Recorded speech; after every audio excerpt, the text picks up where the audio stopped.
I'm an introvert. I don't like to go places. I don't like to do things. I like to work.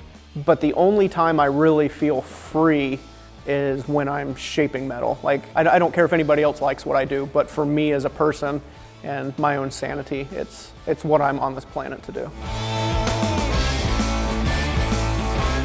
Welcome to my shop. This is kind of our showroom introduction when people walk in the front door. This is kind of what they're greeted with. Here is a chassis research TE440 replica that I built.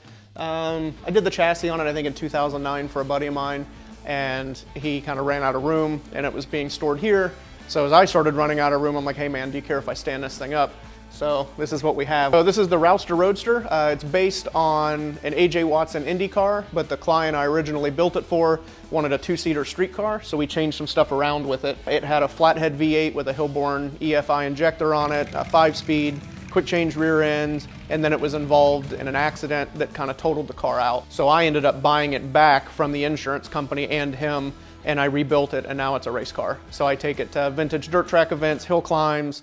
It was at the Race of Gentlemen once, even though Mel got mad that it was there. I mean, it's been to Bonneville a couple times as my commuter. So now I just take it all over and enjoy it as a car. And then I have my Shelby Daytona replica that usually lives here if I'm not out road tripping across the country in it. I'm just a fabricator and a metal shaper. It depends on who you ask. Some people will tell you I'm known for metal shaping. Some people will say tube chassis.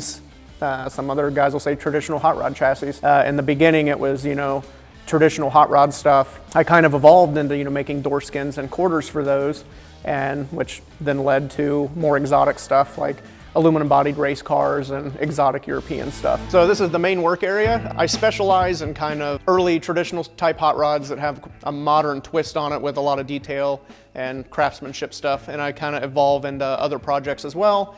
So I'm doing a 68 Mustang convertible for a guy. It's got a Boss 429 in it, full tubular chassis I designed and built. So it's kind of not a Riddler type car, but not a Pro Touring either. He wants a factory concept. It's a little outside my normal box. This is a 49 shoebox that's been here a while. It was chopped previously, sectioned previously, and I'm kind of going back and correcting things and taking it to the next level. But I'm redoing all the inner structure to take it from a post car and making it a hard top, and refining the chop and refining the lines, and just remaking most of the body from scratch. This is a 1958 Lotus 7. It's been road raced its entire life, so it's kind of rough around the edges, which makes it even cooler because it's a real deal race car.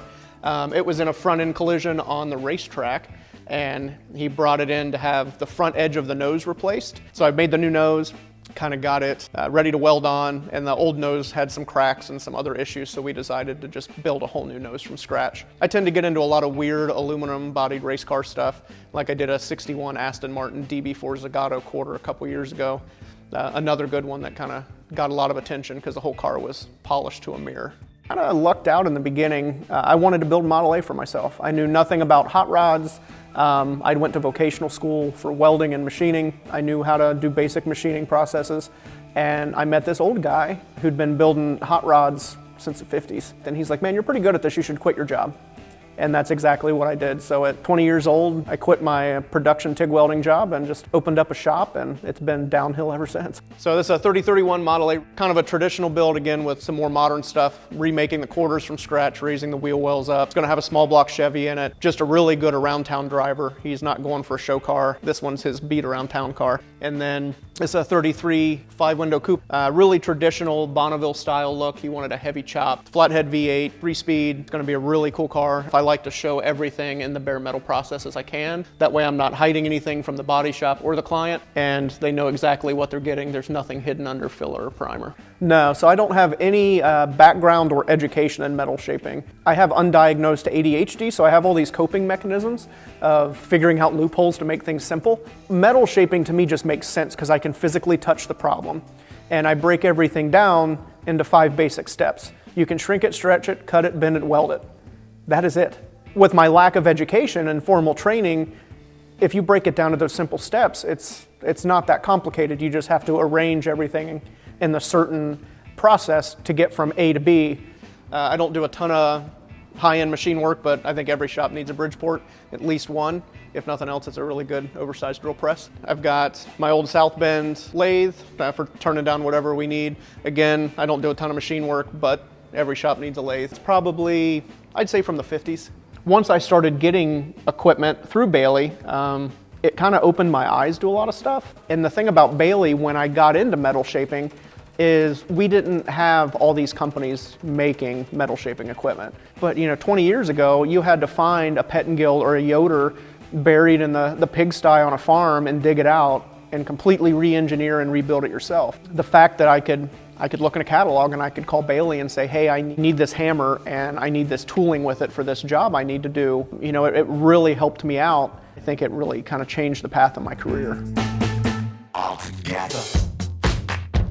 This area is kind of my metal shaping area. A lot of my Baileigh equipment stays here. Pretty much everything I need to do in the shaping side is all in one unit. And I set it up to where I can efficiently walk around each machine, work on what I need, and try to be as productive and efficient while shaping as I can. So on my MH19, this was the first real metal shaping piece of machinery I'd ever had. This kind of opened a lot of doors for me in the metal shaping industry. I had used it at the Baileigh classes when I went up and worked and helped out there. And then I kind of fell in love with the concept. So when I got it, everything instantly changed. I was able to make door skins, roof inserts, one-piece quarter panels. So it really kind of changed the way my mind worked and how I could function as a metal shaper. This is my Baileigh bead roller that was designed by Chris Rush. I don't do a ton of bead rolling stuff anymore. I've switched over to all Pullmax and Lennox type work. A bead roller is a very handy and versatile tool to have in the shop. It doesn't always have to be a big fancy one. There's other options out there.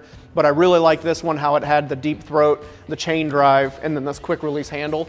So that was one reason I wanted to go with this one for when I need it. The smaller ones are great, but there's not a lot of times you're doing a complete flat panel. So the deep throat really aids in shaping. My 1940s Gorton pantograph, that's kind of an engraving machine. So you put in the letters or the design here on the back platen, and then you trace it with the stylus, and you can change the slides, and you can scale everything. So you can engrave ID tags or parts. So it's kind of like a CNC engraver, but from the 30s, 40s. Kick shrinker stretcher. One thing I really like about this one is if you use a lot of the older machines, like an Urco, it's got little pins and stuff that line up to change all the tooling out. The feature for this that I like is everything's held in with magnets. So if you want to switch from shrinking and stretching, you can pop those guys out and you just flip them around. You can change the tooling out in a matter of a couple seconds. So this is my Lennox reciprocating machine. It's similar to a Pullmax, but it was US base made. There's a Lennox, a Baker. They were all made by the same parent company. I think it's from the 60s. The process is the same as a Pullmax, just a little bit different of a machine.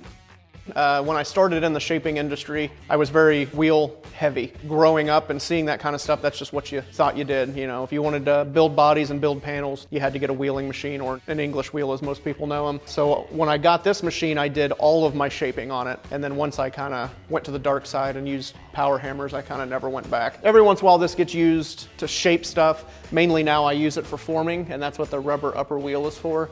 I just put form into my panels. So I found all this stuff in a building, and I've never seen a cast iron blacksmith tong rack before. I also use it to hold all my hammers and mallets and that kind of stuff.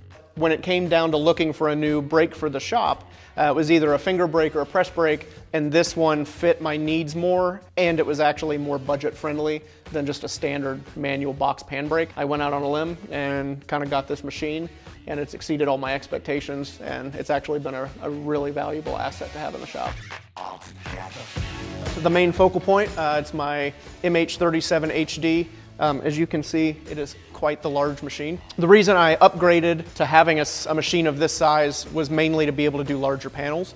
Now I can do full roof inserts in one piece instead of breaking it down into two. It's just a larger machine and it hits so much harder, so I can shape that much faster and be that much more efficient. This machine's not necessarily for everybody because it's so big and it's so powerful, but the option, if you need that, is great to be able to have access to. Then, if you take a trip back over 100 years, this is an original Pettengill #1. It's from 1909 to 1912-ish. I've talked to Hans over at Pettengill Machine about it. It's got a lot of neat history. It was originally in the Bellevue Brewing Company building in Cincinnati, Ohio, and they closed in 1918 from Prohibition, and it hung in their basement until I got it about 5 years ago. But it's just a cool piece of local history and metal shaping history. I've been in business, 2023 will make 17 years. I've gone from doing things the hard way, which I think makes people a better craftsman, to understanding how valuable efficiency and quality is. Yeah, I can make a quarter panel with a hammer and dolly and a tucking fork, and it might take me 3 weeks to get to the same way I could produce it with a power hammer in 3 days. Yeah, the machinery can be very expensive, but the efficiency over time